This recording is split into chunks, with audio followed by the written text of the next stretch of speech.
ಪ್ರಿಯರೇ, ನಾವು ಕೀರ್ತನೆಯನ್ನು ಓದಿ ಪ್ರಾರ್ಥನೆ ಮಾಡಿ ಆರಾಧನೆ ಭಾಗಕ್ಕೆ ಹೋಗುವ. ಸರ್ವ ಭೂನಿವಾಸಿಗಳೇ, ಯೆಹೋವನಿಗೆ ಜಯಘೋಷ ಮಾಡಿರಿ, ಯೆಹೋವನನ್ನು ಸಂತೋಷದಿಂದ ಸೇವಿಸಿರಿ, ಉತ್ಸಾಹಧ್ವನಿ ಮಾಡುತ್ತಾ ಆತನ ಸನ್ನಿಧಿಗೆ ಬನ್ನಿರಿ.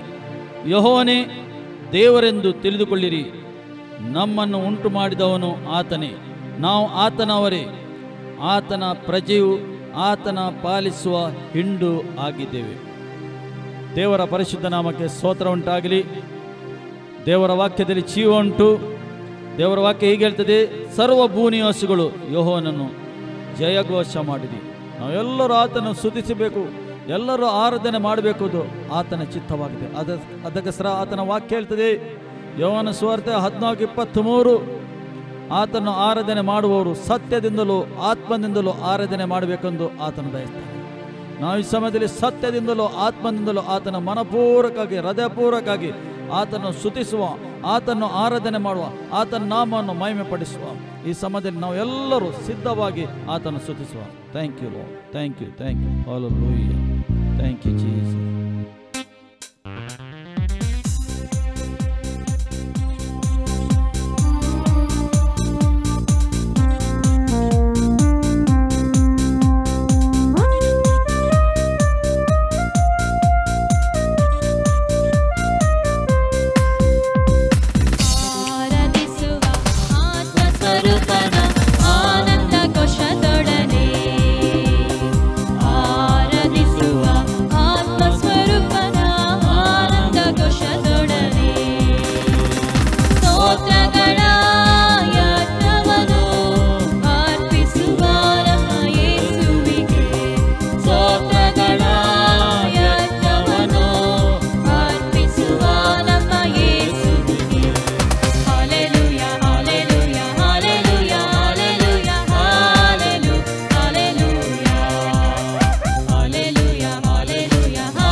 ನೀನೊಬ್ಬನು ಮಾತ್ರ ಯೋಗ್ಯನಾಗಿ ತಿಳಿಸಿ ಹಸನಾಡದ ರೂದನಾದ ದೇವರೇ ನಿನಗೆ ಸ್ತೋತ್ರ. ಅಪ್ಪ ತಂದೆ ನಿನಗೆ ಸ್ತೋತ್ರ ಕತನೆ ಹಾಲಲ್ಲೂಯ್ಯ. ಕತನೆ ನಿನಗೆ ಸ್ತೋತ್ರ ಹಾಲಲ್ಲೂಯ್ಯ. ಅಗಮ್ಯವಾದ ಬೆಳಕಲ್ಲಿರುವ ಆತನ ನೀನಾಗಿದೆ ತಂದೆ, ಅದು ಸ್ತೋತ್ರ ಕತನೆ ಹಾಲೆಲ್ಲೂಯ್ಯ. ರಾಜಾದಿರಾಜನಿಗೆ ಸ್ತೋತ್ರ ತಂದೆ. ಗ್ಲೋರಿ ಗ್ಲೋರಿ ಮಹಿಮೆ ಮಹಿಮೆ ಮಹಿಮೆ ಮಹಿಮೆ ನಿನಗೆ ಮಹಿಮೆ ಆಗಲಿ, ನಿನಗೆ ಮಹಿಮೆ ಆಗಲಿ. ಜನ ನಿನಗೆ ಮಾನ, ನಿನಗೆ ಸ್ವಾಮಿ ಒಬ್ಬನಿಗೆ ಮಾತ್ರ ಕತನೆ ಹಾಲೆಲ್ಲೂಯ್ಯ ಹಾಲೆಲ್ಲೂಯ್ಯ. ರಾಜ ಎಸ್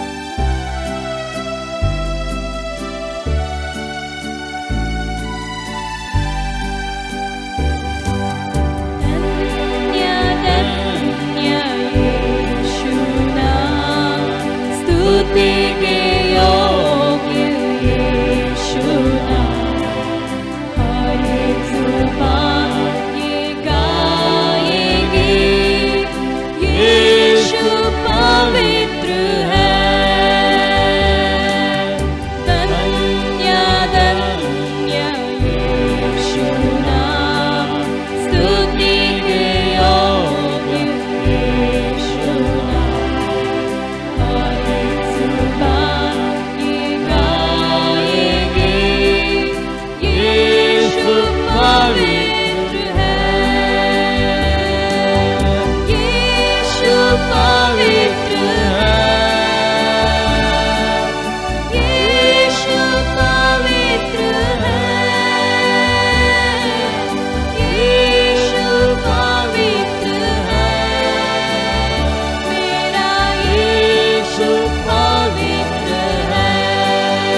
पवित्र है, मेरा यीशु पवित्र है। Hallelujah amen, hallelujah amen, hallelujah amen, hallelujah amen. Yeshu पवित्र ನಮ್ಮ यीशु पवित्रनो, यीशु पवित्रनो, ನಮ್ಮ यीशु पवित्रनो। ಯೇಸು ಪವಿತ್ರ यीशु पवित्र, यीशु पवित्र, हम सो यीशु पवित्र। Hallelujah amen, hallelujah amen, hallelujah amen, hallelujah amen, hallelujah amen,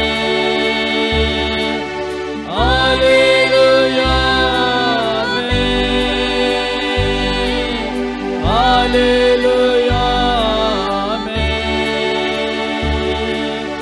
hallelujah ಆಮೇನ್.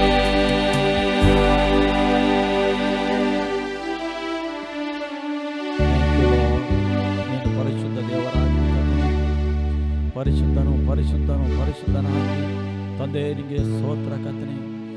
ಎಲ್ಲ ದೇವದೂತರ ಅಡ್ಡ ಬಿದ್ದು ಕರ್ತನಿಗೆ ನಮ್ಮ ದೇವರು ಪರಿಶುದ್ಧನೆಂದು ದೊಡ್ಡ ಶಬ್ದದಿಂದ ಕರ್ತನೆ ಗರಜುವ ಸಮುದ್ರದ ಹಾಗೆ ಶಬ್ದದಿಂದ ಕರ್ತನೆ ಆರಾಧನೆಯ ಒಂದು ಶಬ್ದವನ್ನು ನಾನು ಕೇಳಿದೆಂದು ಯೋಹನು ಬರೆಯುತ್ತಾ ಇದ್ದಾನೆ. ತಂದೆ ನಿನಗೆ ಸ್ತೋತ್ರಪ್ಪ. ನಿನ್ನ ಪ್ರಸನ್ನತೆ, ನಿನ್ನ ಉಪಸ್ಥಿತಿಗೋಸ್ಕರ ಸ್ತೋತ್ರ. ನಿನ್ನ ಪ್ರಸನ್ನತೆ ನಮ್ಮ ಮಧ್ಯದಲ್ಲಿ ಇದ್ದಿದ್ದಕ್ಕೆ ಸ್ತೋತ್ರ. ನಮಗೆ ನಡೆಸ್ತಾ ಇದ್ದಿ ಸ್ತೋತ್ರ ತಂದೆ, ಅದು ಸ್ತೋತ್ರಪ್ಪ ರಾಜ, ನಿನಗೆ ಸ್ತೋತ್ರ. ನಾವೆಲ್ಲರೂ ಆತನ ಆರಾಧಿಸುವ ಮನಪೂರ್ವಕವಾಗಿ, ಹೃದಯಪೂರ್ವಕವಾಗಿ ಆತನ ಆರಾಧಿಸುವ ನಾವೆಲ್ಲರೂ ಸೇರಿ.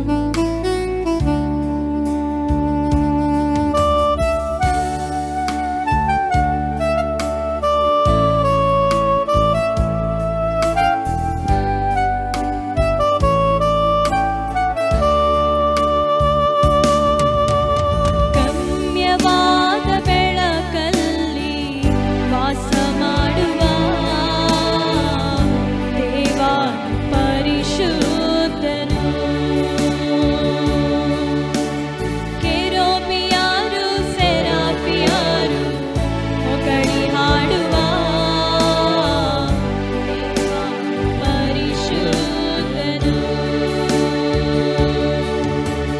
ಗಮ್ಯವಾದ ಬೆಳಕಲ್ಲಿ ವಾಸ ಮಾಡುವ ದೇವ ಪರಿಶುದ್ಧನು.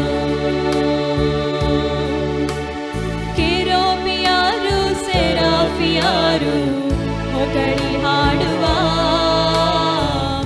ದೇವ ಪರಿಶುದ್ಧನು. ನನ್ನ ಕಿರೀಟ ಬೆಚ್ಚಿ ನಿನ್ನ ಪಾದದಲ್ಲಿ ಇಟ್ಟು ಅಡ್ಡಬಿದ್ದು ಹೇಳುವೆ ನೀನೇ ಪರಿಶುದ್ಧನೆಂದು. ನನ್ನ ಕಿರೀಟ ಬೆಚ್ಚಿ ನಿನ್ನ ಪಾದದಲ್ಲಿ ಇಟ್ಟು ಅಡ್ಡಬಿದ್ದು ಹೇಳುವೆ ನೀನೇ ಪರಿಶುದ್ಧನೆಂದು. ಪರಿಶುದ್ಧನು ನೀನೇ ಪರಿಶುದ್ಧನು, ಪರಿಶುದ್ಧನು ನೀನೇ ಪರಿಶುದ್ಧನು, ಪರಿಶುದ್ಧನು ನೀನೇ ಪರಿಶುದ್ಧನು,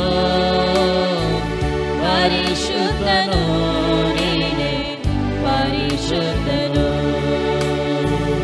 ಯಜ್ಞದ ಕುರಿಮರಿ ಆದವನೇ, ಹೊಸ ಒಡಂಬಡಿಕೆಯ ಮಧ್ಯಸ್ಥನೇ.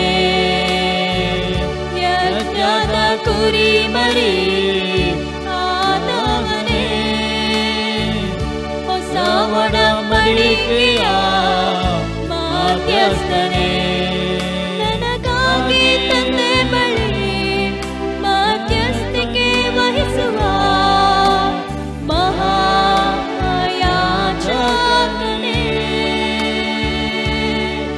ನನಗಾಗಿ ತಂದೆ ಬಳಿ ಮಧ್ಯಸ್ಥಿಕೆ ವಹಿಸುವ ಮಹಾಯಾಜಕನೇ.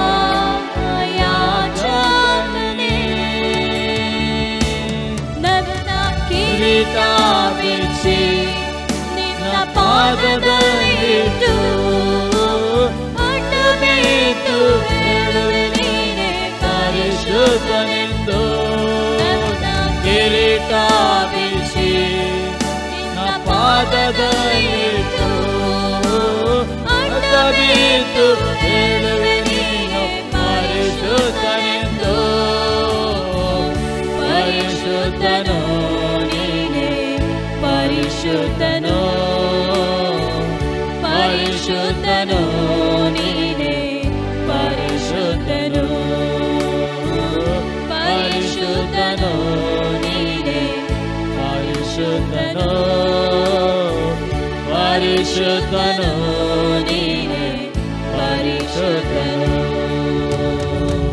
ಯುಗ ಯುಗಗಳಲ್ಲಿಯೂ ಜೀವಿಸುವ ಏತಾತ ಇರುವಾಗ ಬರುವಾತನು. ಯುಗ ಯುಗಗಳಲ್ಲಿಯೂ ಜೀವಿಸುವ ಏತಾತ ಇರುವಾಗ ಬರುವಾತನು. ಐಶ್ವರ್ಯದಲ್ಲಿ ಇರಲು ನನಗಾಗಿ ಬಡವನಾಗಿ ಪ್ರಾಣವ ಕೊಟ್ಟಾತನೇ. ಐಶ್ವರ್ಯದಲ್ಲಿ ಇರಲು ನನಗಾಗಿ ಬಡವನಾಗಿ ಪ್ರಾಣವ ಕೊಟ್ಟಾತನೇ. ನನ್ನ ಕಿರೀಟ ಬಿಚ್ಚಿ ನಿನ್ನ ಪಾದದಲ್ಲಿಟ್ಟು ಅಡ್ಡಬಿದ್ದು ಹೇಳುವೆ ನೀನೇ ಪರಿಶುದ್ಧನೆಂದು.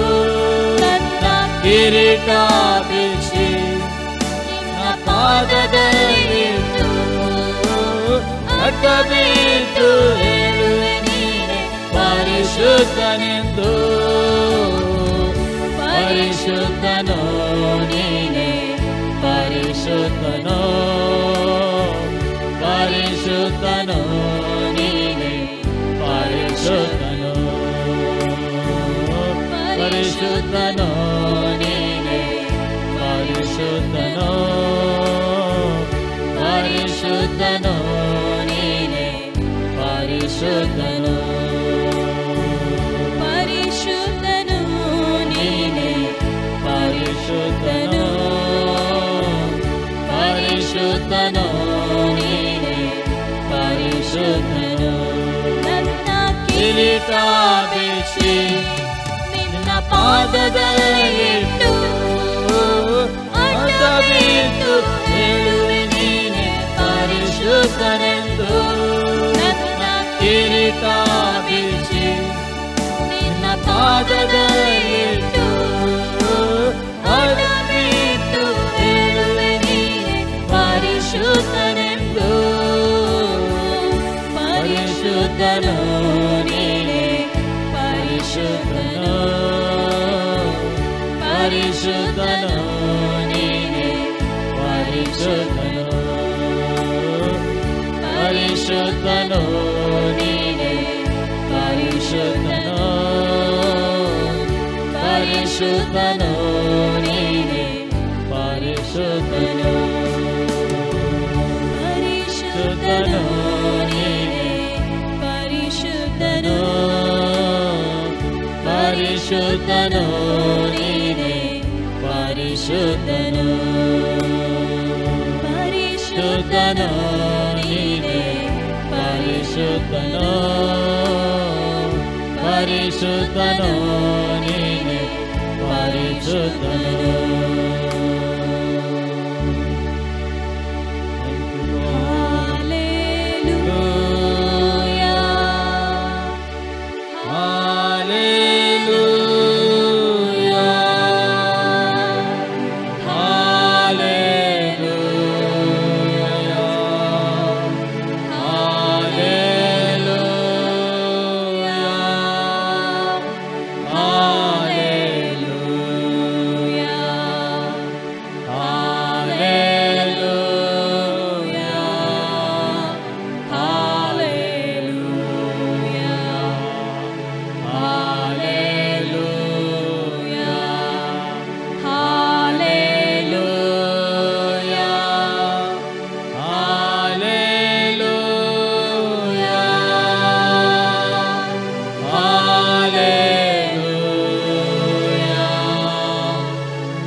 ತಂದೆನಿಗೆ ಸ್ತೋತ್ರಪ್ಪ, ರಾಜ್ಯಾಧಿರಾಜನಿಗೆ ಸ್ತೋತ್ರ.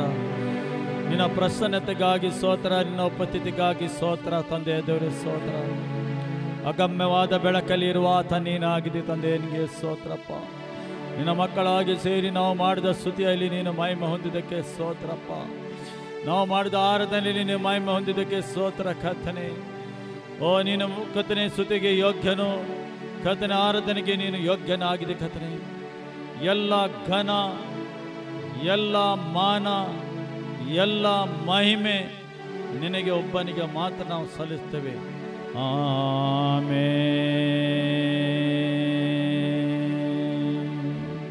Thank you.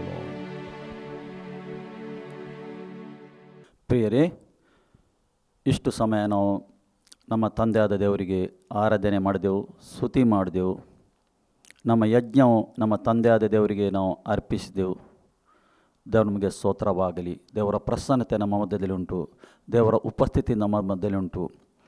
ಎಲ್ಲಿ ಸ್ತುತಿಯ ಆರಾಧನೆ ಉಂಟು ಅಲ್ಲಿ ಅವರ ಮಧ್ಯದಲ್ಲಿ ನಾನು ಇದ್ದೇನೆಂದು ದೇವರ ವಾಕ್ಯ ಹೇಳ್ತದೆ. ಎಲ್ಲಿ 2-3 ಜನ ನನ್ನ ನಾಮದಲ್ಲಿ ಇಲ್ಲಿ ಪ್ರಾರ್ಥಿಸ್ತಾರೋ ಅವರ ಮಧ್ಯದಲ್ಲಿ ನಾನು ಇದ್ದೇನೆಂದು ದೇವರ ವಾಕ್ಯ ಹೇಳ್ತದೆ. ಯೇಸುವಿನ ನಾಮದಲ್ಲಿ ನಾವು ಸೇರುವಾಗ ಅಲ್ಲಿ ಆತನು ಇರ್ತಾನೆ. ಈ ಸಮಯದಲ್ಲಿ ನಾವು ಸೇರಿದ್ದೇವೆ, ಆತನಿಗೆ ಸ್ತುತಿ ಮಾಡಿದ್ದೇವೆ, ಆತನಿಗೆ ಆರಾಧನೆ ಮಾಡಿದ್ದೇವೆ, ಆತನ ನಾಮ ಮೇಲೆತ್ತಿದ್ದೇವೆ. ಸ್ತೋತ್ರಪ್ಪ, ಆತನು ಮಹಿಮೆ ಹೊಂದಿದ್ದಾನೆ. ಏಕೆ ಮಹಿಮೆಗೆ ಆತನು ಮಾತ್ರ ಒಬ್ಬನು ಯೋಗ್ಯನಾಗಿದ್ದಾನೆ. ಪ್ರಿಯರೇ, ಯೇಸು ನಿಮ್ಮನ್ನು ಪ್ರೀತಿಸ್ತಾನೆ. ಈ ಸಮಯದಲ್ಲಿ ವಾಕ್ಯದ ಮುಖಾಂತರ ಆತನು ಮಾತಾಡ್ತಾನೆ. ನೀವು ಗಮನವಿಟ್ಟು ವಾಕ್ಯ ಕೇಳಿದರೆ ಆ ವಾಕ್ಯ ನಿಮಗೆ ಆಶೀರ್ವಾದವಾಗಿ ಬದಲಾಗ್ತದೆ. ಕೇಳಿ ಅದರ ಪ್ರಕಾರ ನಡೆಯಬೇಕೆಂದು ದೇವರು ಬಯಸ್ತಾ ಇದ್ದಾನೆ. ಮತ್ತು ನಮ್ಮೆಲ್ಲರ ಆತ್ಮಿಕ ಕಣ್ಣು ತೆರೆಯಬೇಕೆನ್ನೋ ಆತನು ಬಯಸ್ತಾನೆ. ಪ್ರಿಯರೇ, ವಾಕ್ಯ ಕೇಳುವಾಗೇ ದೇವರ ಆತ್ಮ ಚಲಿಸ್ತದೆ. ದೇವರ ಆತ್ಮ ಚಲಿಸಿದರೆ ನಿಮಗೆ ಒಬ್ಬೊಬ್ಬರ ಮೇಲೆ ಆತನ ಹಸ್ತ ಇಳಿದು ಬರ್ತದೆ. ಯಾವ ಭಾಗವು ಕತ್ತಲೆ ಉಂಟು ಅಲ್ಲಿ ಬೆಳಕಾಗ್ತದೆ. ಏಕೆಂದರೆ ಆತನು ಬೆಳಕಾಗಿದ್ದಾನೆ. ಯಾವ ಭಾಗದಲ್ಲಿ ನೀವು ಬಂಧನದಲ್ಲಿ ಇದ್ದೀರಿ, ಆತ್ಮಿಕ ಬಂಧನದಲ್ಲಿ, ಆ ಬಂಧನ ದೇವರ ಆತ್ಮವು ಮುರಿಯುತ್ತಾನೆ. ಯಾವ ಭಾಗದಲ್ಲಿ ನೀವು ನೋವಲ್ಲಿದ್ದೀರಿ ಆ ನೋವು ಸ್ಥಳವನ್ನು ಮುಟ್ಟುತ್ತಾನೆ. ಮುರಿದ ಮನಸ್ಸುಳ್ಳವರಿಗೆ ಆತನು ಒಂದು ಮಾಡುವ ದೇವರಾಗಿದ್ದಾನೆ. ಅದಕ್ಕೋಸ್ಕರ ಈ ಸಮಯದಲ್ಲಿ ಒಂದು ವಾಕ್ಯವನ್ನು ನಾವು ಓದುವ. ವಾಕ್ಯದಲ್ಲಿ ಜೀವ ಉಂಟು ಪ್ರಿಯರೇ. ಈ ಜೀವವುಳ್ಳ ವಾಕ್ಯ ನೀವು ಕೇಳುವಾಗನೇ ಒಂದು ಬದಲಾವಣೆ ಆಗ್ತದೆ. ನಿಮ್ಮ ಜೀವಿತದಲ್ಲಿ ಬದಲಾವಣೆ ಆಗ್ತದೆ. ಒಂದು ಜೀವಿತಕ್ಕೆ ಒಂದು ಅರ್ಥ ಬರ್ತದೆ. ನಮ್ಮ ಜೀವಿತಕ್ಕೆ ಒಂದು ಅರ್ಥ ಬರ್ತದೆ. ಅದೇ ಬಯಸ್ತಾನೆ ದೇವರು. ಬಯಸ್ತಾನೇನು? ಮನುಷ್ಯನ ಜೀವಿತಕ್ಕೆ ಒಂದು ಅರ್ಥ ಇರಬೇಕು. ಅರ್ಥಭರಿತವಾದ ಜೀವಿತದಲ್ಲಿ ಅವರು ನಡೆಯಬೇಕು. ಅವರು ಮನುಷ್ಯನಿಗೆ ಜ್ಞಾನ ಉಂಟಾದರೆ ಆತ್ಮಿಕ ಜ್ಞಾನದಲ್ಲಿ ಅವರು ಮುಂದೆ ಹೋಗಬೇಕೆಂದು ದೇವರು ಬಯಸ್ತಾ ಇದ್ದಾನೆ. ಅದಕ್ಕೋಸ್ಕರ ಈ ಸಮಯದಲ್ಲಿ ನಾವೊಂದು ವಾಕ್ಯವನ್ನು ಓದುವ. ಯೋಹನ ಸುವಾರ್ತೆ 9:9 1ನೇ ವಾಕ್ಯದಿಂದ ನಾವು ಜ್ಞಾನಿಸುವ. ಅಲ್ಲಿ ದೇವರ ವಾಕ್ಯ ಹೀಗೆ ಹೇಳ್ತದೆ: ಯೇಸು ಹಾದು ಹೋಗುತ್ತಿರುವಾಗ ಒಬ್ಬ ಹುಟ್ಟು ಕುರುಡನನ್ನು ಕಂಡನು. ಯೇಸು ಆ ಮಾರ್ಗದಲ್ಲಿ ಹೋಗುವಾಗ ಒಬ್ಬ ಹುಟ್ಟು ಕುರುಡನನ್ನು ಕಾಣ್ತಾನೆ. ಅಂದರೆ ಚಿಕ್ಕಂದು ಹುಟ್ಟುವಾಗಲೇ ಅವನಿಗೆ ಕಣ್ಣು ಕಾಣುವುದಿಲ್ಲ. ಅಂಥವನಿಗೆ ಯೇಸು ಕ್ರಿಸ್ತನು ಕಾಣುತ್ತಾ ಇದ್ದಾನೆ. ಏಕೆ ಆ ಒಂದು ಆ ಮಾರ್ಗದಲ್ಲಿ ಹೋಗುವಾಗ ಅಲ್ಲಿ ಏಕೆ ಆತನು ಕೂತ್ಕೊಂಡಿದ್ದಾನೆ? ಆತನು ಭಿಕ್ಷೆ ಬಿಡ್ಬೋದು. ಕುರುಡರಿಗೆ ಬೇರೆ ಏನು, ಯಾರೋ ತಂದು ಇಡ್ತಾರೆ ಅವರಿಗೆ, ಅವನು ಭಿಕ್ಷೆ ಬಿಡಬೇಕೆಂದು. ಅದೇ ಪ್ರಕಾರ ಅದು ಕುರುಡನನ್ನು ಕಂಡನಂತೆ. ಆತನು ಶಿಷ್ಯರು ಈಗ ಕುರುಡನ್ನು ನೋಡಿದ ಕೂಡಲೇ ಶಿಷ್ಯರೊಂದು ಪ್ರಶ್ನೆ ಮಾಡ್ತಾರೆ ಯೇಸು ಹತ್ರ. ಈ ಕುರುಡರ ವಿಷಯದಲ್ಲಿ ಸತ್ಯವೇದದಲ್ಲಿ ಎಷ್ಟೋ ಕಡೆ ಬರೆಯಲ್ಪಟ್ಟಿದೆ. ಕಣ್ಣು ಕಾಣದೆ ಇರುವುದರ ವಿಷಯದಲ್ಲಿ ನಾವು ಕಾಣುತ್ತೇವೆ. ಸತ್ಯವೇದದಲ್ಲಿ ಎಷ್ಟೋ ಕಡೆಯಲ್ಲಿ ಉಂಟು. 4 ಗಾಸ್ಪಲಲ್ಲಿ ಕೂಡ ಬರೆಯಲ್ಪಟ್ಟಿದೆ, ಬೇರೆ ಬೇರೆ ರೀತಿಯಲ್ಲಿ ಬರೆಯಲ್ಪಟ್ಟಿದೆ. ಹೀಗೆ ಕುರುಡರು ಯೇಸುವಿನ ಹತ್ರ ಬರುವುದು, ಯೇಸು ಅವರಿಗೆ ಗುಣ ಮಾಡೋದು, ಮಾತಿನಿಂದ ಕೆಲವರು ಗುಣ ಆಗ್ತಾರೆ, ಬೇರೆ ಬೇರೆ ರೀತಿಯಲ್ಲಿ ಅವರು ಗುಣ ಆಗ್ತಾರೆ. ಆದರೆ ಯೇಸು ಅಲ್ಲಿ ಶಿಷ್ಯರು ಕೇಳ್ತಾ ಇದ್ದಾರೆ, ಗುರುವೇ, ಇವನು ಕುರುಡನಾಗಿ ಹುಟ್ಟುವುದಕ್ಕೆ ಯಾರು ಪಾಪ ಮಾಡಿದರು? ಇವರ ಮನಸ್ಸಲ್ಲಿ ಒಂದೇ ಇತ್ತು, ಪಾಪ ಮಾಡಿದ್ದರಿಂದ ಇವನ ಕಣ್ಣು ಕಾಣುವುದಿಲ್ಲ, ಇವರ ತಂದೆ ತಾಯಿ ಪಾಪ ಮಾಡೋದ್ರಿಂದ ಇವನಿಗೆ ಕಣ್ಣು ಕಾಣೋದಿಲ್ಲ. ಸತ್ಯವೇದದಲ್ಲಿ ನಾವು ಎಷ್ಟೋ ಕಡೆಯಲ್ಲಿ ನೋಡಲಿಕ್ಕೆ ಸಿಗ್ತದೆ. ಯೇಸು ಒಂದು ದಿವಸ ಯೇಸು ಒಂದು ಮನೆಯಲ್ಲಿ ಬೋಧನೆ ಮಾಡ್ತಾ ಇದ್ದಾನೆ. ಬೋಧನೆ ಮಾಡುವಾಗ ಪ್ರಿಯರೇ, ಅಲ್ಲಿ ತುಂಬ ಜನ ಇರ್ತಾರೆ ಆ ಒಂದು ಸ್ಥಳದಲ್ಲಿ. ಅಂದರೆ ಒಳಗೆ ಹೋಗಲಿಕ್ಕೆ ಸ್ಥಳ ಇಲ್ಲ. ಎಲ್ಲರೂ ಬರ್ತಾರೆ, ಜಾತಿ ಕುಲ ಭಾಷೆಯವರು ಎಲ್ಲ ಬಂದು ತುಂಬಿದ್ದಾರೆ ಯೇಸುನ ಬೋಧನೆ ಕೇಳಲಿಕ್ಕೆ. ಇಂಪಾದ ಬೋಧನೆ ಯೇಸು ಬೋಧನೆ ಮಾಡ್ತಿದ್ದ. ಈಗ ಒಬ್ಬ ಪಾಶೆಯವರು ಹೋಗಗೆ ಅಲ್ಲಿ ತರ್ತಾರೆ. ಯೇಸು ಇದ್ದಲ್ಲಿಗೆ ಒಳಗೆ ಹೋಗಲಿಕ್ಕೆ ಆಗದ ಕಾರಣ ಅವರು ಮೇಲಿಂದ ಹೋಗಿ ಅಂಚನ್ನು ತೆಗೆದು ಆ ಪಾಶೆಯವರು ಹೊಗೆಗೆ ಒಂದು ಡೋಲಿಯಿಂದ ಕೆಳಗೆ ಇಳಿಸ್ತಾ ಇದ್ದಾರೆ. ಯೇಸು ಎಲ್ಲಿದ್ದಾನೆ ಅದೇ ಸ್ಥಳದಲ್ಲಿ ಇಳಿಸ್ತಾರೆ ಅವರು. 4 ಜನ ಅವನ ಸ್ನೇಹಿತರು. ಯೇಸು ಅವರ 4 ಜನರ ನಂಬಿಕೆಯನ್ನು ನೋಡಿ ಈ ವ್ಯಕ್ತಿಗೆ ಹೇಳ್ತಾನೆ, ನಿನ್ನ ಪಾಪ ಕ್ಷಮಿಸಲ್ಪಟ್ಟಿದೆ. ಮೊದಲು ಹೇಳಿದನು ಪಾಪ ಅದರ ಅರ್ಥ ಇವನಿಗೆ ಆ ರೋಗ ಬರಲಿಕ್ಕೆ ಕಾರಣ ಪಾಪದಿಂದ ರೋಗ ಬಂದಿದೆ. ಇವನು ಪಾಪ ಮಾಡಿದ್ದರಿಂದ ರೋಗ ಬಂದಿದೆ. ಅದೇ ರೀತಿ ಕೆಲವು ಕಡೆಯಲ್ಲಿ ಶಿಷ್ಯರು ನೋಡ್ತಾ ಇದ್ದಾರೆ, ಪಾಪ ಕ್ಷಮಿಸುವುದು ಯೇಸು. ಅವರು ಭಾವಿಸಿದರು ಈ ಕುರುಡನಿಗೆ ಕೂಡ ಇವರ ತಂದೆ ತಾಯಿ ಪಾಪ ಮಾಡಬಹುದು, ಆದ್ದರಿಂದ ಇವನಿಗೆ ಕಣ್ಣು ಕಾಣೋದಿಲ್ಲ. ನೋಡುವ, ಅಲ್ಲಿ ಓದುವ, ಇಲ್ಲಿ ಹೇಳ್ತಾರೆ ಅವರು, ಇವನು ಕುರುಡನಾಗಿ ಹುಟ್ಟುವುದಕ್ಕೆ ಯಾರು ಪಾಪ ಮಾಡಿದರು? ಪುನಃ ಹೇಳ್ತಾನೆ,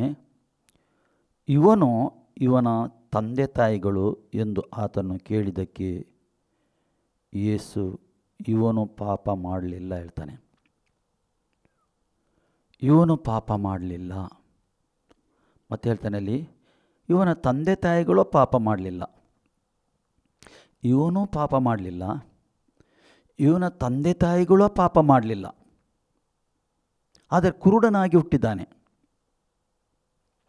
ಪ್ರಿಯರೇ, ಈ ಲೋಕದಲ್ಲಿ ಮನುಷ್ಯನು ಹುಟ್ಟುವಾಗಲೇ ಪಾಪದಿಂದಲೇ ಹುಟ್ಟುತ್ತಾನೆ, ಪಾಪಿಯಾಗಿಯೇ ಹುಟ್ಟುತ್ತಾನೆ. ಆದರೆ ಹುಟ್ಟಿದ ನಂತರ ಕೂಡ ಮನುಷ್ಯನು ಪಾಪದಲ್ಲೇ ಇರ್ತಾನೆ. ಅಂದರೆ ಅದರ ಅರ್ಥ ಇವರು ಪಾಪ ಮಾಡಿದ್ದರಿಂದ ಇವರಿಗೆ ಶಾಪ ಫಾಲೋ ಮಾಡಿದ್ದರಿಂದ ಇವನ ಕಣ್ಣು ಇವನು ಕುರುಡನಾಗಿ ಹುಟ್ಟಿದ್ದಾನೆ ಇರಬಹುದು ಎಂದು ಭಾವನೆ, ಜನರ ಭಾವನೆ. ಅಲ್ಲಿದ್ದ ಶಿಷ್ಯರು ಕೂಡ ಅದೇ ಪ್ರಶ್ನೆ ಮಾಡ್ತಾ ಇದ್ದಾರೆ, ಯಾರು ಮಾಡಿದ ಪಾಪ? ಇವನು ಮಾಡಿದ ಪಾಪನ ಇವರ ತಂದೆ ತಾಯಿ ಮಾಡಿದ ಪಾಪ? ಅಂದರೆ ಇವರ ಮನಸ್ಸಲ್ಲಿ ಪಾಪದಿಂದ ಇವರು ಪಾಪ ಮಾಡಿದ್ದರಿಂದ ಇವನು ಈ ರೀತಿ ಹುಟ್ಟಿದ್ದಾನೆ ಎಂದು ಇವರ ಭಾವನೆ ಆ ರೀತಿಯಾಗಿದೆ. ಇವತ್ತು ಕೂಡ ಲೋಕದಲ್ಲಿ ಅದೇ ರೀತಿ ಭಾವನೆ ಉಂಟು. ಕುರುಡನಾಗಿ ಹುಟ್ಟುವಾಗ, ಕಾಲು ಕುಂಟನಾಗಿ ಹುಟ್ಟುವಾಗ, ಕಿವುಡರಾಗಿ ಹುಟ್ಟುವಾಗ, ಮೂಕರಾಗಿ ಹುಟ್ಟುವಾಗ ಅವರ ಮನಸ್ಸಲ್ಲಿ ಕೆಲವು ಸಂಶಯ ಬರ್ತದೆ. ಎಷ್ಟೋ ಜನ ಇವತ್ತು ಕೂಡ ಅದೇ ರೀತಿ ಹುಟ್ಟುತ್ತಾರೆ. ಕೆಲವು ಸಂಶಯ ಬರ್ತದೆ. ಕೆಲವರು ಏನು ಮಾಡ್ತಾಯಿದ್ದಾರೆ, ಅತ್ತ ಇತ್ತ ಓಡ್ತಾರೆ, ಬುದ್ಧಿಜೀವಿ ಹತ್ರ ಕೇಳ್ತಾ ಇದ್ದಾರೆ, ಬೇರೆ ಬೇರೆ ಕಡೆಯಲ್ಲಿ ಹೋಗ್ತಾರೆ, ದೇವಾಲಯಕ್ಕೆ ಕೊಂಡು ಹೋಗ್ತಾರೆ, ಅವರ ಹೆಸರಲ್ಲಿ ಆಣೆ ಹಾಕ್ತಾರೆ, ಏನೇನೋ ಪ್ರಯತ್ನ ಮಾಡ್ತಾರೆ, ಡಾಕ್ಟ್ರ್ ಹತ್ರ ಕೊಂಡು ಹೋಗ್ತಾರೆ, ತೋರಿಸ್ತಾರೆ, ಬೇರೆ ಬೇರೆ ರೀತಿಯಲ್ಲಿ ಪ್ರಯತ್ನ ಮಾಡ್ತಾರೆ. ಹೇಗಾದರೂ ಇವನು ನೋಡಬೇಕು, ಹೇಗಾದರೂ ಇವನು ಕೇಳಬೇಕು, ಹೇಗಾದರೂ ಇವನು ಮಾತಾಡಬೇಕು ಎಂದು ಅವರ ತಂದೆ ತಾಯಿಯ ಆಶೆ ಆಗಿರ್ತದೆ. ಅದೇ ರೀತಿಯಲ್ಲಿ ಪ್ರಿಯರೇ, ಇಲ್ಲಿ ಶಿಷ್ಯರು ಪ್ರಶ್ನೆ ಮಾಡ್ತಿದ್ದಾರೆ, ಆದರೆ ಯೇಸುನ ಉತ್ತರ ನೋಡಿ. ಯೇಸು ಉತ್ತರ ಕೊಡ್ತಾ ಇದ್ದಾನೆ, ದೇವರ ಕ್ರಿಯೆಗಳು ಇವನಲ್ಲಿ ತೋರಿ ಬರುವುದಕ್ಕೆ ಇದಾಯಿತು. ದೇವರ ಕ್ರಿಯೆಗಳು ತೋರಿ ಬರುವುದಕ್ಕೆ ಇದು ಆಯಿತು. ದೇವರ ಮಹಿಮೆಗೋಸ್ಕರ. ಅಂದರೆ ಈ ಕುರುಡತನ ಖಂಡಿತ ಯೇಸು ಅಲ್ಲಿ ಬಂದರೆ ಖಂಡಿತ ಆ ಕುರುಡನಿಗೆ ಕಣ್ಣು ಬರ್ತದೆ. 100ಕ್ಕೆ 100% ಕಣ್ಣು ಬರ್ತದೆ. ಇವನ ಕಣ್ಣು ಬಂದದರಿಂದ ಅಲ್ಲಿದ್ದ ಎಲ್ಲ ಜನರ ಕಣ್ಣು ಓಪನ್ ಆಗ್ತದೆ. ಹಾಗಾದರೆ ಉಳಿದವರು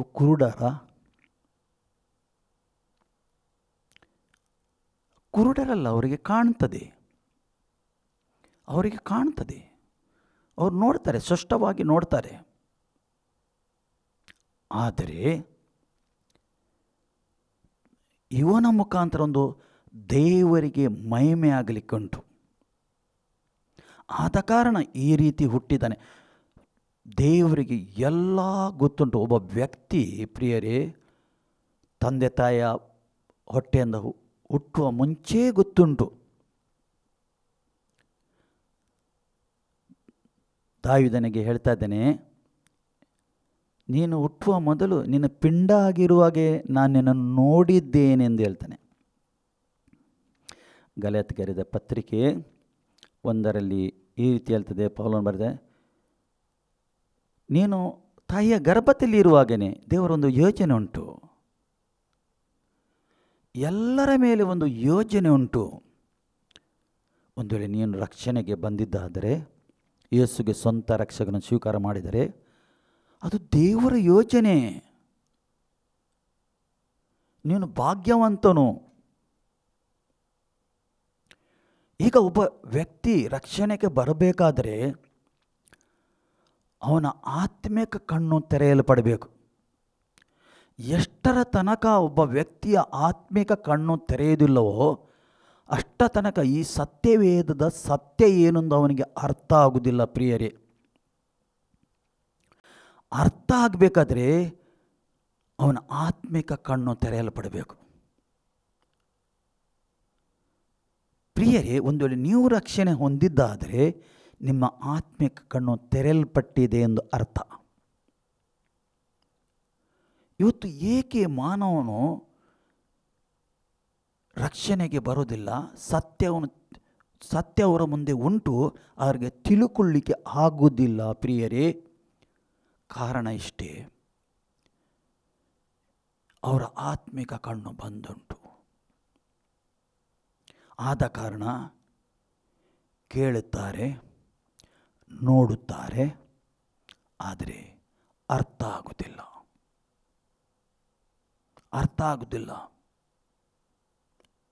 ಈಗ ಅರ್ಥ ಆಗಬೇಕಾದ್ರೆ ದೇವರು ಅವರ ಕಣ್ಣನ್ನು ತೆರೆಯಬೇಕು, ದೇವರು ಮುಟ್ಟಬೇಕು. ಹಾಗಾದರೆ ಹೇಗೆ? ದೇವರ ಹತ್ತಿರ ಬರಬೇಕು. ಯೇಸು ಕ್ರಿಸ್ತನ ಹತ್ತಿರ ಬರುವಾಗನೇ ಆ ಕಣ್ಣು ತೆರೆಯಲ್ಪಡುವುದು. ಈಗ ಸತ್ಯವೇದದಲ್ಲಿ ಎಷ್ಟೋ ಕಡೆಯಲ್ಲಿ ನೋಡ್ತೀವಿ, ಯೇಸು ಹತ್ತಿರ ತರುವಾಗ ಅವರ ಕಣ್ಣು ಯೇಸು ತೆರೆದಿದ್ದಾನೆ. ಆದರೆ ಯೇಸು ಹತ್ರ ಬರಬೇಕು, ನಾವು ಬಂದರೆ ಮಾತ್ರ ತೆರೆಯುತ್ತಾನೆ ಆತನು. ಏನೋ ಒಂದು ಕಾರಣದಿಂದ, ಏನೋ ಒಂದು ಸಮಸ್ಯೆಯಿಂದ ಅವರು ಬರಬೇಕು. ಏಕೆ? ಒಬ್ಬ ವ್ಯಕ್ತಿಯ ಪ್ರಿಯರ ಜೀವಿತದಲ್ಲಿ ಸಮಸ್ಯೆ ಬರ್ತದೆ. ಇಂಥ ಕಣ್ಣು ಇಲ್ಲದವನು, ಕುರುಡನು, ಮೂಕನು, ಬೇರೆ ಬೇರೆ ರೀತಿಯಲ್ಲಿ ಹುಟ್ಟುತ್ತಾನೆ. ಹುಟ್ಟಿದ ನಂತರ ಸಮಸ್ಯೆ. ಏಕೆಂದರೆ ಆ ವ್ಯಕ್ತಿ ಒಬ್ಬೊಬ್ಬರ ಮೇಲೆ ಒಂದೊಂದು ಯೋಜನೆ ಇರ್ತದೆ ದೇವರದ್ದು. ಆ ವ್ಯಕ್ತಿ ಸತ್ಯವನ್ನು ತಿಳ್ಕೊಳ್ಳಬೇಕು.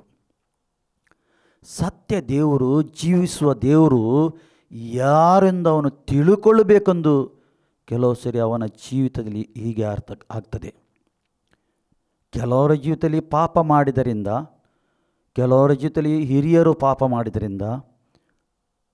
ಆದರೆ ಯೇಸುವಿನ ಬಳಿಗೆ ಬರುವಾಗ ಆ ಪಾಪ ಶಾಪದಿಂದ ಅವನಿಗೆ ಬಿಡುಗಡೆ ಆಗ್ತದೆ. ಸತ್ಯವೇದ ಕ್ಲಿಯರ್ ಹೇಳ್ತದೆ. ಬರಬೇಕು ಯೇಸು ಹತ್ರ. ಅದಕ್ಕೋಸ್ಕರ ಎಲ್ಲರಿಗೆ ಆತನು ಕರೆದಿದ್ದಾನೆ. ಎಲೇ ಬಾಯಾರಿದವರೇ ನನ್ನಲ್ಲಿ ಬನ್ನಿರಿ ಎಂದು ಆತನು ಕರೆಯುತ್ತಾ ಇದ್ದಾನೆ. ನೀವು ನನ್ನಲ್ಲಿ ಬನ್ನಿರಿ, ಕುಡೀರಿ ಎಂದು ಹೇಳ್ತಾನೆ. ಇವತ್ತು ಯೇಸು ಹತ್ರ ಯಾರು ಬರ್ತಾರೆ? ಬಾಯಾರಿದವರು, ಸೋತು ಹೋದವರು, ನಿರಾಶೆ ಆದವರು, ದಿಕ್ಕು ಕಾಣದವರು ಯೇಸು ಹತ್ರ ಬರ್ತಾರೆ. ಕೆಲವರು ಎಲ್ಲ ಕಡೆಗೆ ತಿರುತ್ತಾರೆ, ಮತ್ತೆ ಬರ್ತಾರೆ. ಇವತ್ತು ಲೋಕದಲ್ಲಿ ಎಷ್ಟೋ ಮಾನವನಿದ್ದಾನೆ, ಆದರೆ ಎಲ್ಲರೂ ಯೇಸು ಹತ್ರ ಬರುವುದಿಲ್ಲ. ಬಂದರೆ ಅವರು ಗುಣ ಆಗ್ತಾರೆ, ಬಂದರೆ ಅವರ ಕಣ್ಣು ತೆರೆಯಲ್ಪಡ್ತದೆ, ಬಂದರೆ ಅವರು ಸತ್ಯ ತಿಳಿತದೆ, ಅವರಿಗೆ ಬಂದರೆ ಅವರಿಗೆ ರಕ್ಷಣೆ ಆಗ್ತದೆ. ಇಲ್ಲಿ ಮುಂದೆ ನಾವು ಓದ್ತಾ ಇದ್ದೇವೆ, ಯೇಸು ಹೇಳ್ತಾ ಇದ್ದಾನೆ, ಅಂದರೆ ದೇವರ ಮಹಿಮೆ ಆಗಲಿಕ್ಕೆ ಇವನಿಗೆ ಹೀಗೆ ಆದದ್ದು, ಹೀಗೆ ಹುಟ್ಟಿದ್ದವನು ತೋರಿ ಬರುವುದಕ್ಕೆ. ಯೇಸು ಹೇಳ್ತಾನೆ, ನನ್ನನ್ನು ಕಳಿಸಿದಾತನು ದಾತನ ಕಾರ್ಯಗಳು ನಾನು ಹಗಲಿರುವಾಗಲೇ ನಡೆಸಬೇಕು. ಪುನಃ ಹೇಳ್ತಾನೆ, ರಾತ್ರಿ ಬರುತ್ತದೆ. ಅಂದರೆ ನನ್ನನ್ನು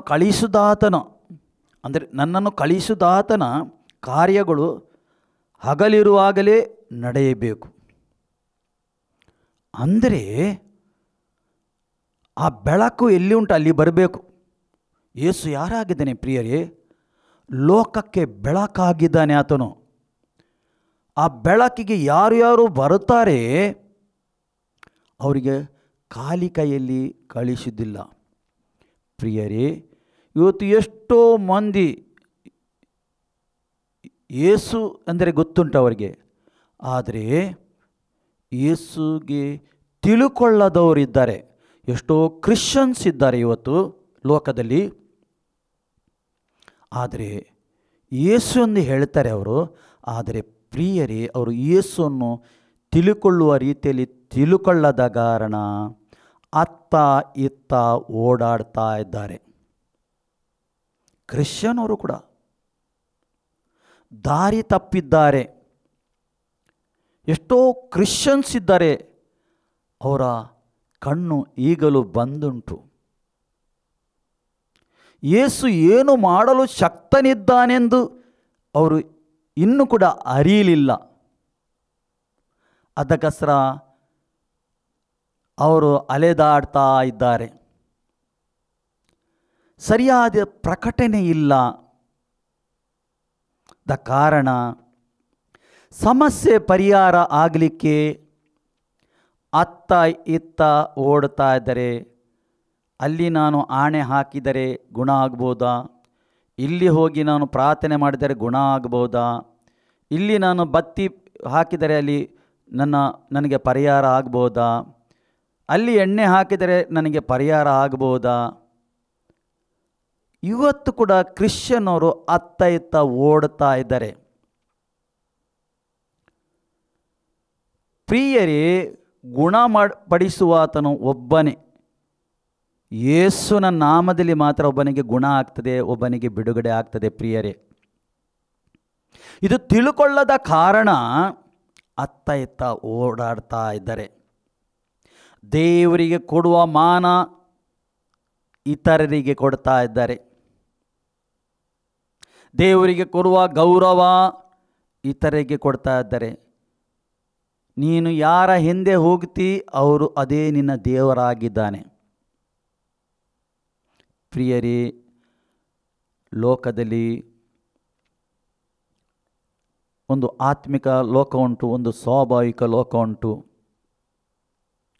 ಅಂದರೆ ಆತ್ಮಿಕ ಲೋಕದಲ್ಲಿ ಸೈತಾನನು ಕೂಡ ಇದ್ದಾನೆ, ಇಲ್ಲಿ ದೇವರು ಇದ್ದಾನೆ. ನಾವು ಯಾರ ಹತ್ತಿರ ಹೋಗ್ತೇವೆ? ಅದರ ಅರ್ಥ ಸೈತಾನಿಗೆ ಅದ್ಭುತ ಮಾಡಲಿಕ್ಕೆ ಆಗೋದಿಲ್ಲ ಎಂದಲ್ಲ, ಆತನು ಕೂಡ ಮಾಡ್ತಾನೆ. ಆತನ ಹತ್ತಿರ ಹೋದರೆ ಆತನು ಕೂಡ ಮಾಡ್ತಾನೆ, ಗೊತ್ತೇ ಆಗೋದಿಲ್ಲ, ಮಾಡ್ತಾನೆ ಆಶೀರ್ವಾದ. ಇವರು ಬಯಸುವುದೇನು? ನಾನು ಅಲ್ಲಿ ಹೋದೆ, ನನಗೆ ಆಶೀರ್ವಾದ ಆಗಿದೆ, ನನಗೆ ಒಳ್ಳೆ ಕೆಲಸ ಸಿಕ್ಕಿದೆ, ನನಗೆ ಒಳ್ಳೆ ಸಂಪತ್ತು ಬಂದಿದೆ ಎಂದು ಇವರು ಬಯಸುವುದು. ಯಾವ ಸಂಪತ್ತು ಬೇಕು ಇವತ್ತು ನಮಗೆ? ಪ್ರಿಯರೇ, ಜೀವ ಸ್ವರೂಪನಾದ ಯೇಸು ಕ್ರಿಸ್ತನನ್ನು, ದೇವರನ್ನು ಕಂಡುಕೊಳ್ಳುವುದೇ ದೊಡ್ಡ ಸಂಪತ್ತಾಗಿದೆ. ಆತನಲ್ಲಿ ಬಂದು ನಾವು ಆತನನ್ನು ಸ್ವೀಕಾರ ಮಾಡಿ ನನ್ನ ಸ್ವಂತ ರಕ್ಷಕನು ಎಂದು ತಿಳುಕೊಳ್ಳುವುದೇ ಅದು ದೊಡ್ಡ ಸಂಪತ್ತಾಗಿದೆ. ಲೋಕ ಎಲ್ಲ ಸಂಪಾದನೆ ಮಾಡಿ ನಿನ್ನ ಆತ್ಮವು ನಾಶವಾದರೆ ಏನು ಪ್ರಯೋಜನ ಎಂದು ಹೇಳ್ತಾನೆ ಯೇಸು. ಲೋಕ ಎಲ್ಲ ಸಂಪಾದನೆ ಮಾಡಿದೆ, ಐಶ್ವರ್ಯ ಉಂಟು, ನಿನ್ನ ಹತ್ರ ಎಲ್ಲ ಉಂಟು, ಆದರೆ ಎಲ್ಲ ಏನು ಪ್ರಯೋಜನ? ನಿನ್ನ ಆತ್ಮ ನಾಶನ ಹೋಗ್ತದಲ್ಲ. ಪ್ರಿಯರೇ, ಅವನ ಆತ್ಮ ರಕ್ಷಣೆ ಹೊಂದಬೇಕಾದರೆ ಅವನ ಕಣ್ಣು ತೆರೆಯಲ್ಪಡಬೇಕು. ನೋಡುವ, ನಾವು ಮುಂದೆ ಹೋದುವ, ಹಗಲಿರುವಾಗಲೇ ನಡೆಯಬೇಕು. ರಾತ್ರಿ ಬರುತ್ತದೆ, ಅದು ಬಂದ ಮೇಲೆ ಯಾರು ಕೆಲಸ ಮಾಡಲಾರರು. ಯೇಸು ಹೇಳ್ತಾನೆ, ಪುನಃ ಹೇಳ್ತಾನೆ ಯೇಸು, ನಾನು ಲೋಕದಲ್ಲಿರುವಾಗ ಲೋಕಕ್ಕೆ ಬೆಳಕಾಗಿದ್ದೇನೆ. ಲೋಕದಲ್ಲಿ ಇರುವಾಗ ಲೋಕಕ್ಕೆ ಆತನು ಬೆಳಕಾಗಿದ್ದಾನೆ. ಯೇಸು ಯಾರಾಗಿದ್ದಾನೆ? ಬೆಳಕಾಗಿದ್ದಾನೆ. ಪುನಃ ಹೇಳ್ತಾನೆ ಆತನು, ಇದನ್ನು ಕೇಳಿ ನೆಲದ ಮೇಲೆ ಉಗುಳಿ ಕೆಸರು ಮಾಡಿ ಆ ಕೆಸರನ್ನು ಅವನ ಕಣ್ಣುಗಳಿಗೆ ಹಚ್ಚಿ. ಏನು ಮಾಡ್ತಾ ಇದ್ದಾನೆ? ಈಗ ಕುರುಡನಿದ್ದಾನಿಲ್ಲಿ. ಯೇಸು ಉಗುಳ್ತಾನೆ, ನೆಲಕ್ಕೆ ಉಗುಳ್ತಾನೆ, ಕೆಸರು ಮಾಡ್ತಾನೆ. ಆ ಕೆಸರು ಮಾಡಿ ಆ ಕೆಸರನ್ನು ಅವನ ಕಣ್ಣುಗಳಿಗೆ ಹಚ್ಚಿ, ಆ ಕೆಸರು ಉಗುಳ್ತಾನೆ, ಆ ಕೆಸರು ಮಾಡ್ತಾನೆ, ಅವನ ಕಣ್ಣಿಗೆ ಹಚ್ಚುತ್ತಾನೆ. ಯೇಸು ಗುಣ ಮಾಡುವ ರೀತಿ ನೋಡಿ. ಏಕೆಂದರೆ ನಿನಗೆ ನಾನು ಮಣ್ಣಿನಿಂದ ಮಾಡಿದ್ದು, ನೀನು ಮಣ್ಣಾಗಿದ್ದಿ, ಇದೇ ಮಣ್ಣಿನಿಂದ ಈಗ ನಿನಗೆ ಗುಣಪಡಿಸ್ತೇನೆ. ನೋಡಿ, ದೇವರ ಆಲೋಚನೆ ನೋಡಿ, ದೇವರು ಗುಣ ಮಾಡುವ ರೀತಿ ನೋಡಿ. ಪುನಃ ಹೇಳ್ತಾನೆ, ನೀನು ಸಿಲೋವ ಕೊಳಕ್ಕೆ ಹೋಗಿ ತೊಳೆದುಕೋ ಅಂದನು. ಈಗ ಕೆಸರು ತಾಗಿಸ್ತಾನೆ. ಈಗ ಸಿಲೋವ ಎಂಬ ಕೊಳ ಉಂಟಲ್ಲಿ, ಹೋಗಿ ತೊಳೆದುಕೋ. ಅವನ ಕಣ್ಣು ಅಷ್ಟು ತನಕ ಓಪನ್ ಆಗಲಿಲ್ಲ. ಯೇಸು ಉಗುಳಿ ಮಣ್ಣು ತಾಗಿಸ್ತಾನೆ, ಆ ಕೆಸರು ತಾಗಿಸ್ತಾನೆ, ನೀನು ಹೋಗು ಎಂದು ಹೇಳ್ತಾನೆ. ಯಾವಾಗ ಪ್ರಿಯರೇ ಈ ಮಾತನ್ನು ನಂಬಿದನೋ,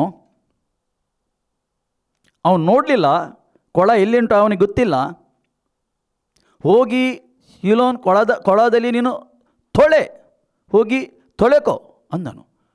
ಈ ವ್ಯಕ್ತಿ ಏನು ಮಾಡಿದನು? ನಂಬಿದನು. ನೋಡಿ, ಆತನು ನೋಡಲೇ ಇಲ್ಲ, ಅದು ಸ್ಥಳ ಎಲ್ಲಿ ಉಂಟು ಅವನಿಗೆ ಗೊತ್ತಿಲ್ಲ. ಆದರೆ ಪ್ರಿಯರೇ, ಆತನು ನಂಬಿದನು. ನಂಬಿಕೆ ವೆರಿ ವೆರಿ ಇಂಪಾರ್ಟೆಂಟ್. ಇಷ್ಟೆಲ್ಲ ಯೇಸು ಮಾಡಿದನು. ಅವನಿಗೆ ಹೋಗು ಎಂದು ಹೇಳಿದನು. ಕೆಸರುಂಟು ಕಣ್ಣಿನ ಮೇಲೆ. ಯೇಸು ಹೋಗು ತೊಳೆ ಎಂದೇಳುವಾಗ ಅವನ ವಾಕ್ಯಕ್ಕೆ ವಿಧೇಯನಾದನು. ಯಾವಾಗ ನಾವು ವಾಕ್ಯಕ್ಕೆ ವಿಧೇಯರಾಗ್ತೇವೆ ಪ್ರಿಯರೇ, ಆಗ ಅದ್ಭುತ ಆಗ್ತದೆ, ಆಗ ಸೂಚಕಾರಿ ಆಗ್ತದೆ. ವಿಧೇಯತ್ವವಿಗೆ ಯೇಸು ಮೆಚ್ಚುತ್ತಾನೆ. ವಿಧೇಯತ್ವಕ್ಕೆ ಮೆಚ್ಚುವುದು ಆತನು, ಅವಿಧೇಯತ್ವಕ್ಕೆ ಮೆಚ್ಚುವುದಿಲ್ಲ. ಸತ್ಯವೇದದಲ್ಲಿ ಪ್ರಿಯರೇ ಎಷ್ಟೋ ಕಡೆಯಲ್ಲಿ ಬರೆಯಲ್ಪಟ್ಟಿದೆ ಅವಿಧೇಯತ್ವ ವಿಷಯದಲ್ಲಿ. ಇವತ್ತು ಲೋಕದಲ್ಲಿ ಪಾಪ ಬರಲಿಕ್ಕೆ ಕೂಡ ಕಾರಣ ಅವಿಧೇಯತ್ವೇ. ದೇವರ ವಾಕ್ಯಕ್ಕೆ ವಿಧೇಯರಾಗಲಿಲ್ಲ, ಆದಾಮನು ವಿಧೇಯನಾಗಲಿಲ್ಲ. ಲೋಕ ಇಡೀ ಪಾಪದಲ್ಲಿ ತುಂಬಿತು. ಯಾವಾಗ ಆತನ ವಾಕ್ಯಕ್ಕೆ ನಾವು ವಿಧೇಯರಾಗ್ತೀವಿ, ವಿಧೇಯರಾಗುವಾಗ ಏನಾಗ್ತದೆ? ಅದ್ಭುತ ಆಗ್ತದೆ. ಅಲ್ಲಿ ಮುಂದೆ ಹೇಳ್ತದೆ, ಸಿಲೋವ ಎಂಬ ಮಾತಿನ ಕಳಿಸಲ್ಪಟ್ಟವನು ಎಂದರ್ಥ. ಅಂದರೆ ಅದರ ಅರ್ಥ ಕಳಿಸಲ್ಪಟ್ಟವನು. ಯಾರು? ಯೇಸು ಕ್ರಿಸ್ತನು ಕಳಿಸಲ್ಪಟ್ಟಿದ್ದಾನೆ. ಇವನಿಗೀಗ ಮೇಲಿಂದ ಬಂದಿದ್ದಾನೆ. ಆತನು ಮೇಲಿಂದ ಬಂದಿದ್ದಾನೆ. ಕಳಿಸಲ್ಪಟ್ಟನು ಅರ್ಥ ಅವನು ಹೋಗಿ ತೊಳಕೊಂಡು ಕಣ್ಣು ಹೊಂದಿದವನಾದನು. ಅವನು ಏನು ಮಾಡಿದನು? ಹೋಗಿ ತೊಳೆದ, ಕಣ್ಣು ತೆರೆಯಲ್ಪಟ್ಟಿತು ಅವನದು. ಹೇಗೆ ತೊಳೆಯಲ್ಪಟ್ಟಿದ್ದು? ವಾಕ್ಯಕ್ಕೆ ವಿಧೇಯನಾದ. ಪ್ರಿಯರೇ, ಯಾವಾಗ ವಾಕ್ಯಕ್ಕೆ ವಿಧೇಯನಾಗ್ತಾನೆ ಆಗ ಆತ್ಮಿಕ ಲೋಕ ನೋಡಲಿಕ್ಕೆ ಆಗ್ತದೆ. ಒಬ್ಬ ವ್ಯಕ್ತಿಗೆ ವಾಕ್ಯಕ್ಕೆ ವಿಧೇಯರಾಗುವಾಗ ಆತ್ಮಿಕ ಕಣ್ಣು ನೋಡಬಹುದು. ಪ್ರಿಯರೇ, ಯೇಸು ಹತ್ರ ಬರುವಾಗ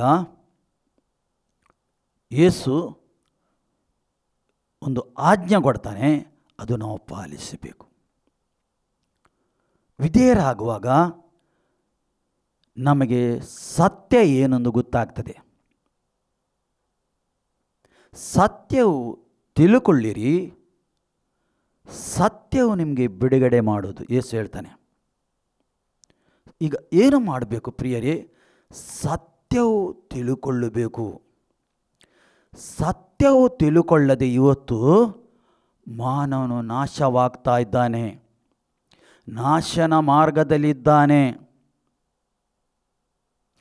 ಸತ್ಯ ತಿಳುಕೊಳ್ಬೇಕಾದರೆ ಪ್ರಿಯರೇ, ಆ ಮಾನವನು ತಿರುಗಬೇಕು, ಹಿಂತಿರುಗಿ ಜೀವ ಸ್ವರೂಪನಾದ ದೇವರ ಹತ್ತಿರ ಬರಬೇಕು, ಯೇಸು ಕ್ರಿಸ್ತನ ಹತ್ತಿರ ಬರಬೇಕು. ಆಗ ಮಾತ್ರ ಅವನಿಗೆ ಸತ್ಯ ಗೊತ್ತಾಗ್ತದೆ. ಇಲ್ಲದ್ರೆ ಅವನಿಗೆ ಸತ್ಯ ಗೊತ್ತಾಗುವುದಿಲ್ಲ. ಸತ್ಯ ಗೊತ್ತಾಗಬೇಕಾದ್ರೆ ಆತ್ಮಿಕ ಕಣ್ಣು ತೆರೆಯಲ್ಪಡಬೇಕು. ಅಷ್ಟ ತನಕ ಆತ್ಮಿಕ ಕಣ್ಣು ತೆರೆಯಲ್ಪಡುವುದಿಲ್ಲವೋ ಅಷ್ಟ ತನಕ ಆತನು ಕುರುಡನಾಗೇ ಇರ್ತಾನೆ ಲೋಕದಲ್ಲಿ. ಯಾವ ಕುರುಡತನ? ಆತ್ಮಿಕ ಕುರುಡತನದಲ್ಲಿ ಇಲ್ಲಿ ಇರ್ತಾನೆ ಆತನು. ಏಕೆ? ಲೋಕ ನೋಡ್ತಾನೆ, ಲೋಕ ಆತನು ನೋಡ್ತಾನೆ, ಎಲ್ಲ ಸಂಗತಿ, ಮುಟ್ಟುವ ಸಂಗತಿ ಎಲ್ಲ ನೋಡ್ತಾನೆ. ಆದರೆ ಆತ್ಮಿಕ ಕಣ್ಣು ಬಂದಿದ್ದ ಕಾರಣ ಪರಲೋಕಕ್ಕೆ ಹೋಗುವ ಮಾರ್ಗ ಯಾವುದೆಂದು ಆತನು ತಿಳ್ಕೊಳ್ಳಿಕ್ಕೆ ಆಗುವುದಿಲ್ಲ ಪ್ರಿಯರೇ. ದೇವರು ಏನು ಬಯಸ್ತಾನೆ ಇವತ್ತು ನೀವು ಆ ಮಾರ್ಗವನ್ನು ತಿಳ್ಕೊಳ್ಳಬೇಕು. ಆ ಮಾರ್ಗ ತೋರಿಸುವ ಆ ಮಾರ್ಗದಲ್ಲಿ ಕೊಂಡು ಹೋಗುವ ಹತ್ತಿರ ನೀನು ಬರಬೇಕು. ಯೇಸು ಹತ್ರ ಬರಬೇಕು. ಆ ಜೀವವನ್ನು ನೀನು ಹೊಂದಬೇಕು. ಆ ಸತ್ಯವನ್ನು ನೀನು ತಿಳ್ಕೊಳ್ಳಬೇಕು ಎಂದು ಯೇಸು ಕ್ರಿಸ್ತನು ಬಯಸ್ತಾನೆ. ಖಂಡಿತ ನಿಮಗೆ ಅರ್ಥ ಆಯಿತು ನಂಬುತ್ತೇನೆ. ಈ ವಾಕ್ಯ ಕೇಳಿದವರ ಮೇಲೆ ಎಲ್ಲರ ಆಶೀರ್ವಾದ ಮಾಡು. ಆಮೇನ್. ಪ್ರಾರ್ಥಿಸುವ. ಪ್ರೀತಿ ಸ್ವರೂಪನಾದ ಹೆಚ್ಚೆಚ್ಚು ಪ್ರೀತಿ ಮಾಡುವ ಪರಲೋಕದಲ್ಲಿರುವ ಪ್ರೀತಿಯುಳ್ಳ ತಂದೆಯಾದ ದೇವರೇ, ನಿನಗೆ ಸ್ತೋತ್ರ. ನಿನ್ನ ಮಕ್ಕಳು ಕರ್ತನೇ ವಾಕ್ಯವನ್ನು ಕೇಳಿದರೆ ವಾಕ್ಯ ಕೇಳುವಾಗನೇ ನಿನ್ನ ಪರಿಶುದ್ಧ ಆತ್ಮನ ಶಕ್ತಿ ಅವರ ಮೇಲೆ ಇಳಿದು ಬಂದಿದ್ದಕ್ಕೆ ಸ್ತೋತ್ರಪ್ಪ. ಯಾವ ಭಾಗದಲ್ಲಿ ಅವರು ಕುರುಡರಾಗಿದ್ದಾರೆ ಕರ್ತನೇ, ಆ ಕುರುಡತನ ನೀನು ತೆಗೆಯಬೇಕೆಂದು ನಾನು ಪ್ರಾರ್ಥನೆ ಮಾಡ್ತೀನಿ. ಅಪ್ಪ ತಂದೆ ಸ್ತೋತ್ರ. ಅವರ ಹೃದಯದಲ್ಲಿ ಮಾತಾಡು. ನಿನ್ನ ಬಳಿಗೆ ಬಂದು ಕರ್ತನೇ ಅವರ ಕುರುಡತನ ತೆಗೆಯಲಿಕ್ಕೆ ಅವರಿಗೆ ಪ್ರೇರಣೆ ಕೊಡು. ನಿನ್ನಲ್ಲಿ ಬರಬೇಕು. ಆಗ ಮಾತು ನೀನು ಆ ಕುರುಡತನವನ್ನು ತೆಗೆಯುತ್ತಿ. ಸ್ತೋತ್ರಪ್ಪ. ಒಬ್ಬೊಬ್ಬರ ಮೇಲೆ ನಿನ್ನ ಹಸ್ತ ಇಳಿದು ಬಂದಿದ್ದಕ್ಕೆ ಸ್ತೋತ್ರಪ್ಪ. ಕರ್ತನೇ ನಿನಗೆ ಸ್ತೋತ್ರ. ಅದ್ಭುತ ಮಾಡು ಅವರ ಜೀವಿತದಲ್ಲಿ. ನಿನ್ನ ಆಶೀರ್ವಾದ ಇಳಿದು ಬರಲಿ ಅವರ ಮೇಲೆ ಕರ್ತನೇ. ಯಾರು ವಾಚ್ ಮಾಡ್ತಾ ಇದ್ದಾರೆ ಕರ್ತನೇ, ಅವರ ಮೇಲೆ ಕರುಣೆ ತೋರಿಸು, ದಯೆ ತೋರಿಸು ಕರ್ತನೇ. ಅವರ ಹೃದಯದಲ್ಲಿ ನೀನು ಮಾತಾಡೋದಕ್ಕೆ ಸ್ತೋತ್ರ. ಅವರ ಜೀವಿತದಲ್ಲಿ ಅದ್ಭುತ ಆಗಲಿ, ಅವರ ಜೀವಿತದಲ್ಲಿ ಸೂಚಕಾರ್ಯ ಆಗಲಿ ಕರ್ತನೇ ದೇವ. ಅವರ ಕುಟುಂಬದಲ್ಲಿ ಸೂಚಕಾರ್ಯ ಆಗಲಿ ಸ್ವಾಮಿ. ಅವರ ಕೆಲಸ ಕಾರ್ಯದಲ್ಲಿ ಸೂಚಕಾರ್ಯ ಆಗಲಿ, ಅದ್ಭುತ ಆಗಲಿ ಕರ್ತನೇ. ಮಿರಕಲ್ ಆಗಲಿ ಕರ್ತನೇ. ಹೊಸ ಬಾಗಿಲುಗಳು ತೆರೆಯಲ್ಪಡಲಿ ಅಪ್ಪ ತಂದೆ. ನಿನ್ನ ಆಶೀರ್ವಾದ ಸುರಿಮಳೆ ಅವರ ಮೇಲೆ ಸುರಿಸಪ್ಪ ತಂದೆ. ನೀನು ಸುರಿಸು. ನಿಮಗೆ ಸ್ತೋತ್ರಪ್ಪ. ಒಂದು ಹೊಸ ಅನುಭವ ಆಗಲಿ ಇವರಿಗೆ. ಯೇಸು ನಾಮದಲ್ಲಿ ಪ್ರಾರ್ಥಿಸಿ ಹೊಂದಿದೆ ಪ್ರೀತಿಯುಳ್ಳ ಪರಲೋಕ ತಂದೆ. ಆಮೇನ್. ನಾವು ಅಂತ್ಯಾಶವನ್ನು ಪಡ್ಕೊಳ್ಳುವ.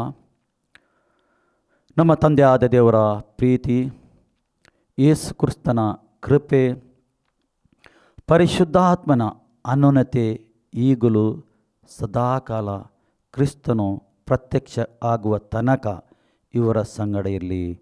ಆಮೇನ್.